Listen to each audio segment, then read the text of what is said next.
So guys, Peter Obi has said that Tinubu's name deserves being in the World Guinness Book of Record because of the hardship he has led Nigeria into. Honestly, Nigerians are suffering. I tell you, the level of suffering Nigerians are going through is unimaginable. And that is why Peter Obi has come out, to say what he said. But before I allow you watch that video, take a look at what Tinubu once told Nigerians. We reduce the purchasing power of the people, we can further slow down the economy. Let's widen the tax net. Those who are not paying now, if it is inclusive of Bola Tinubu, let the nets get bigger and we take in more taxes, and that is what we must do in the country.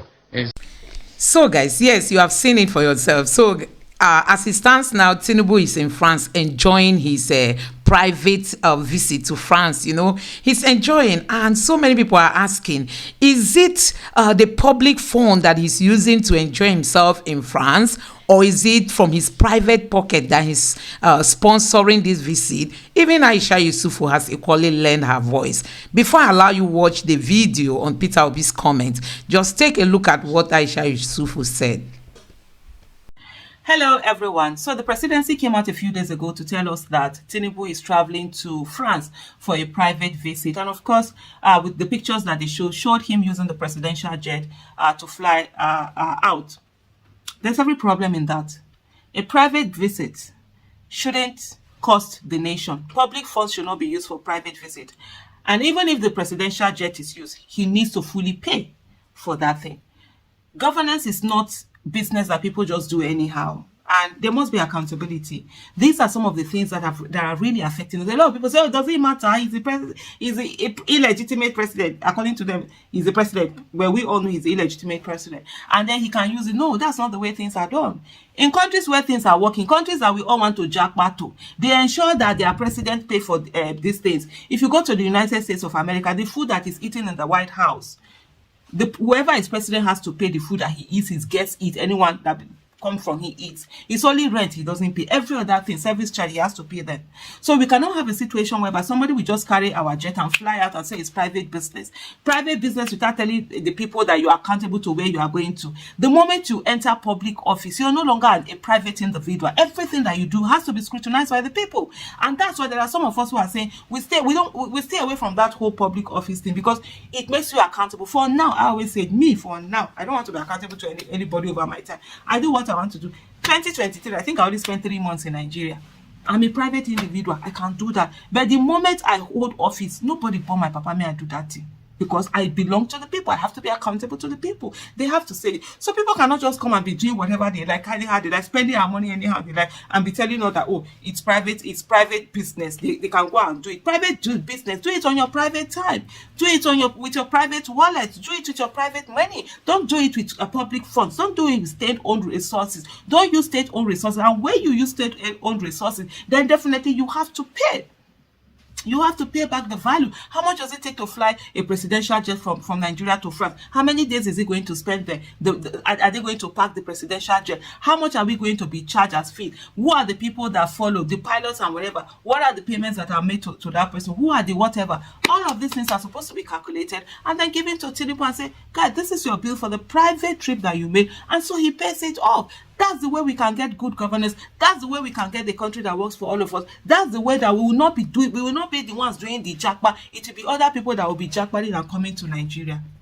So guys, a Fulani group has promised jihad in Nigeria. And before we get into that video, take a look at what Peter Obi said about Tinubu's name getting into the World Book of Record. I mean the Guinness Book of Record, because of the nature and the height of, hardship he has caused the Nigerian people. We all know that so many people have blamed his policies, to be responsible of what Nigerians are going through. Some people have come out lately to say that his policy is what has led to the plunging of the naira. But just take a look at this video and you get to see what the Fulani group is saying. They are threatening, Nigeria with jihad. If it were to be another group that said this, do you know what? The DSS would have been out for them. But now it's coming from the Fulanis, possibly nobody will be held responsible. Take a look at this video and drop your thoughts. Number State Governor and presidential candidate of the Labour Party, Peter Obi, has reacted to the state of the nation in the wake of the steep decline of the country's currency. In an interview with the Vanguard newspaper, Peter Obi noted that the average Nigerian should be able to judge the performance of President Tinubu since he assumed office on May 29, 2023, adding that Tinubu should be in the Guinness World Records for causing Nigerians the most hardship. Tinubu had on the 21st of November 2023 bragged about his reforms while addressing groups of investors at the 10th German-Nigerian Business Forum in Berlin, stating that he deserves recognition from the Guinness World Records for the economic reforms he has introduced since assuming office. And from day one of my inauguration, I started a reform. Day one. To me, if you didn't mention me in the Guinness Book of Record,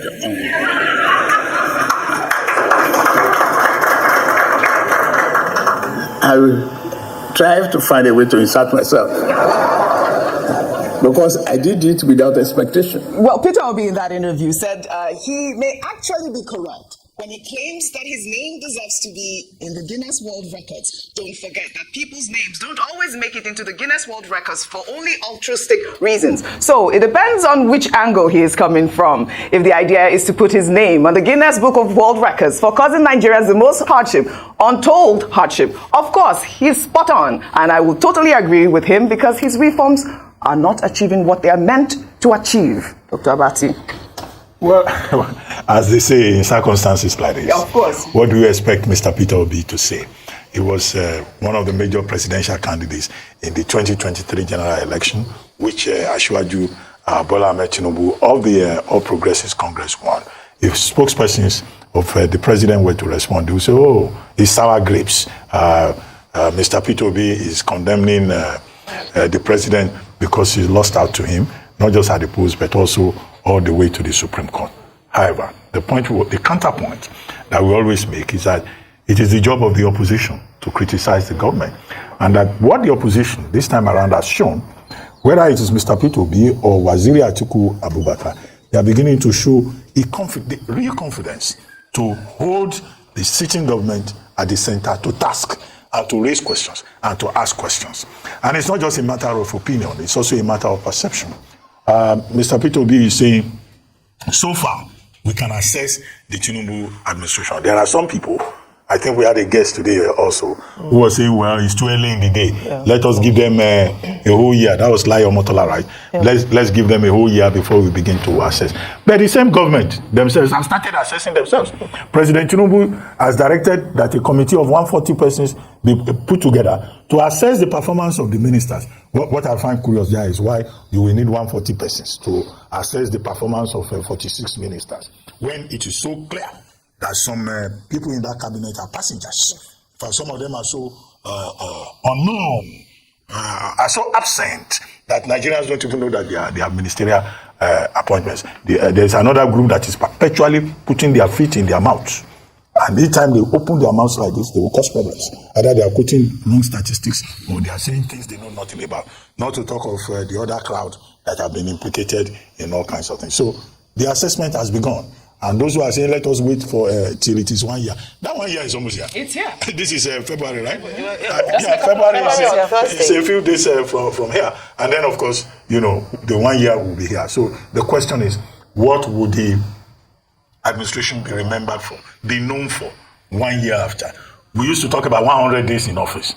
Now some people have moved the goalpost to 1 year. Okay, the 1 year will soon be here. And we will take a look at the reforms. We will take a look at what has been done with infrastructure. We will take a look at what has been done even in terms of the style of governance. And we will take a look at some of the key things that the administration has done. I'm sure we have not had the last from Mr. Peter Obi. He will speak again and again. And I hope nobody will be funny enough to go and issue a statement, the kind of statement with which I started. That, it is sour grapes. Mr. Peter Obi, because the spokespersons, to be seen to be working. Right. The standard practice is to abuse anybody who raises a point. Yeah. As for Guinness Book of World Records, well, I don't know.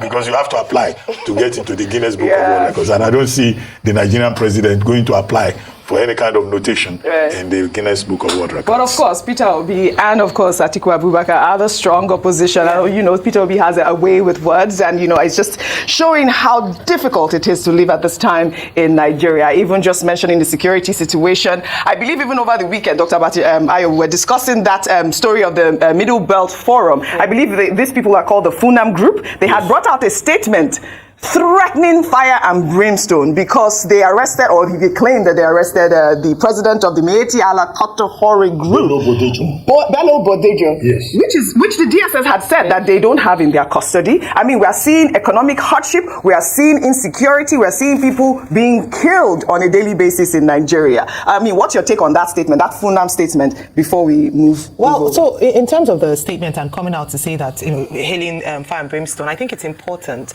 that to link it with the state of the economy, because we had talked about the Miyetti Allah situation last week, and had said that it is an admittance of failure when different groups decide to set up their vigilante groups in order to address insecurity situations. Now, where we have statements from groups and threats here and there, it speaks to a total breakdown of law and order, a state of anarchy almost, where groups of people are threatening to take matters into their own hands, and also raises up the question that where then is the president of Miyetti Allah? If security agencies are saying that he's not with them, the groups are saying, oh, he's with them and they should release him, then where are we? And unfortunately, there's a lack of trust and I'm sorry to say, lack of trust in statements made like that, because in the past we have seen situations where the ball is passed from one person to the other saying, I don't have, and it's not quite the situation. So I believe that security agencies, whether it's the DSS, the police, or anyone who's responsible, ought to give a true sense or a statement as to what is really going on now, as to where he is. But very importantly, OG, talking about sour grapes and what the opposition, a member of the opposition in the person of Mr. Peter Obi has said.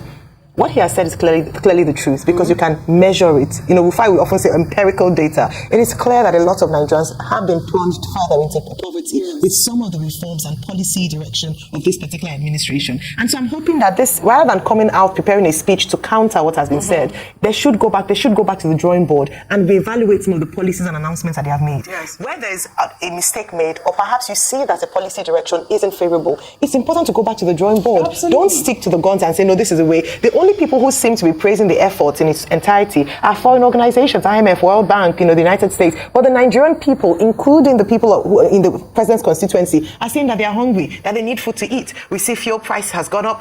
Businesses are closing down, and so these are certain concerns. And finally, just mention some of the ministers that Dr. Bati alluded to, because we ourselves don't need to be part of the 140 people to judge the act. Where's the Minister of, Still Development? Where's the Minister of State, Agriculture and Food Security? Where is the Minister of Tourism? There are certain ministers who have been very quiet since the administration began. So just a few questions there. Let me just quickly read number 6 of that statement that they released, and this is from Funam. And the person who wrote this statement wrote it on July, or two people actually, January 24th. And this is a call to the DSS and all the security forces. The person's name is Umar Amir Shehu and Badu Salisu Amadu. They're saying that if the Plateau people don't leave Plateau State, that there's going to be jihad. Number 6, we call on non-Fulani people to vacate Plateau State, Kaduna and Benue States if they are not ready to live under the inevitable jihad, which will eventually be all over Nigeria. Well, this is where we have found ourselves. Yes. Whereby a group, Funam, by the way, means Fulani Nationalist Movement. And it's unfortunate that up to this moment, the two gentlemen have not come forward to say their names are being used in vain and it is not their deed, or that they did not issue the statement. For anyone to come up and say we're declaring a jihad in every town, every village, every part of Nigeria, that in itself is an action against the Nigerian state. It's an act of provocation and insensitive and incitement. Absolutely. Because they are also saying Fulanis in every part of Nigeria should join the jihad against other Nigerians. Unacceptable. I mean, you have called out appropriately the Department of State Services not to allow people to engage in this kind of behavior. Well, all right. We shall take our final story. Cherry one. The governor of Anambra State, Professor Charles Chukwuma Soludo, has reacted to a viral video showing Tanya Akpala, a former tennis champion who represented Nigeria in tennis competitions in the 1990s, roaming the streets of Awka over the weekend. Tanya, who is mixed race, in the video said that she had been trolled many times because of her heritage. Her mother is from Belarus, while her father is of Igbo extraction. According to reports, she played tournaments with Jacqueline Okweze, who is now a criminal defense attorney in Houston, Texas. Tanya was found on Abakaliki Street nursing a wound. The video caught the attention of the Anambra State governor, who said in a post on X that Tanya is now in the custody of the Anambra State government and that they will ensure her rehabilitation and fruitful reunion with her family. I thought it was important to highlight this story. The story was trending all over social media. It is good that the governor has taken, her into their custody, and we hope for, a good rehabilitation for Tanya. She needs to be helped. She needs to be helped, and enough of that, bigotry and someone who's. So guys, you have seen it for yourself. This is the kind of country we live in. Nothing is organized, as in, crime, people pay for crime, depending on who you are, the group you belong to, the section of the country you come from, and all that. Like people have said that if Peter Obi, was to be a northerner, I mean, so many times they said arrest him. Nobody would have said that, but because he's from the southeast, any little mistake, because so many people are saying Peter Obi shouldn't even run, for 2027, because he is their target. Any little thing they might want to pick him up. So this country, I just pray that things work as it's supposed to work. So you can imagine this group coming out to threaten Nigeria with jihad. What kind of nation is this?